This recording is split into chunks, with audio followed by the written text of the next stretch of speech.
Well, okay. Also, the Oxford Union thing. Yeah. How does that whole thing kinda work? Because 'Cause I've seen some of the videos, and I didn't know that people were debating each other. Because what I saw were videos from each side just having their own monologues about their beliefs. There's yours, I saw John Lennox's. How does that sorta work? So the Oxford Union and the same thing with Cambridge. Annie Laurie, my wife, last fall went to Cambridge University to do a debate. Their structures are kind of different, and they're almost not really a debate. I mean, the audience is there to listen, but they are basically just side by side speeches. So the first time I did Oxford, the three of us, it was three against three. Um, the three of us on the atheist side, we coordinated our strategy so we wouldn't overlap. We noticed that the three on the other side did not. They just showed up to give their speeches and go home, basically.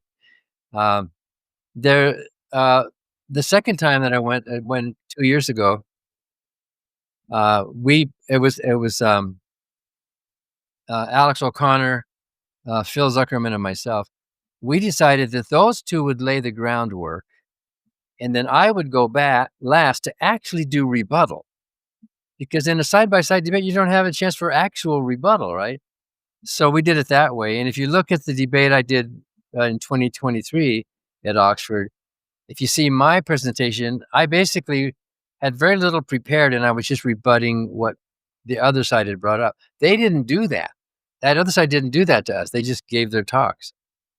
In fact, Peter Hitchen, in the debate, the first debate in Oxford, he really didn't even debate. He said, you know what?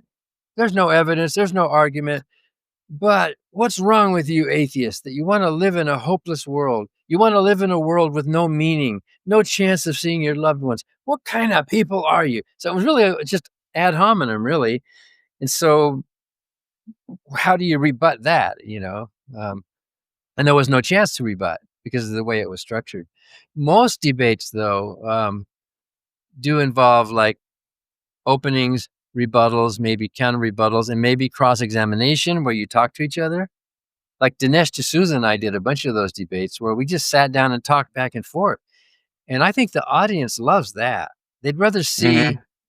dialogue rather than just side by side lectures that you could just take home and read. You know what I mean? They'd rather see a engagement.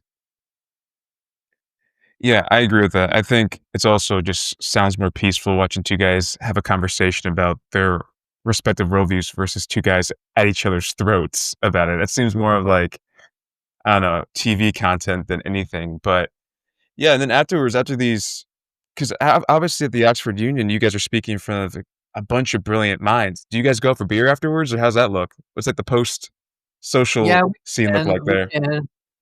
Yeah, I actually don't drink, but we can go out afterwards, and there's enough people making up for my lack of drinking. But yeah, and beforehand too, we get together and we talk, especially if we're a team.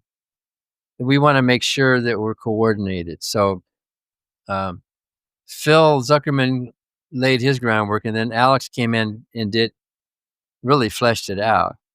And I liked going last. I liked being able to respond to anything that they raised. And their main argument that was raised, I think their only really serious argument that time was fine tuning.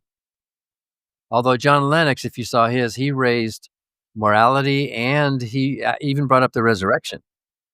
And so I got to credit it. I don't think it's right, but he at least engaged in debate. He put on the table something to discuss, and sometimes they don't even do that. Mhm.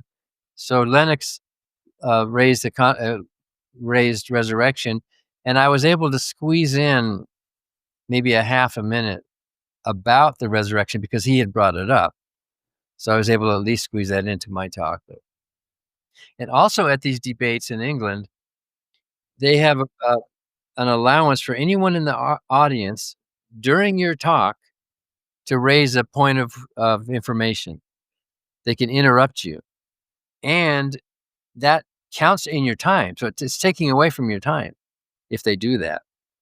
So I think I had a 15-minute opening, and I planned for 12 so that I could do that. But none of the others did. Peter Hitchens said, I don't want to listen to you. So he just denied that. So that makes it more interesting. If the audience gets involved and asks a quick question, you have to then hit it quick. You have to reply quickly, at least in some substantive way, and then get back to your talk. Otherwise, your time's gonna run out. When that time runs out, you're done.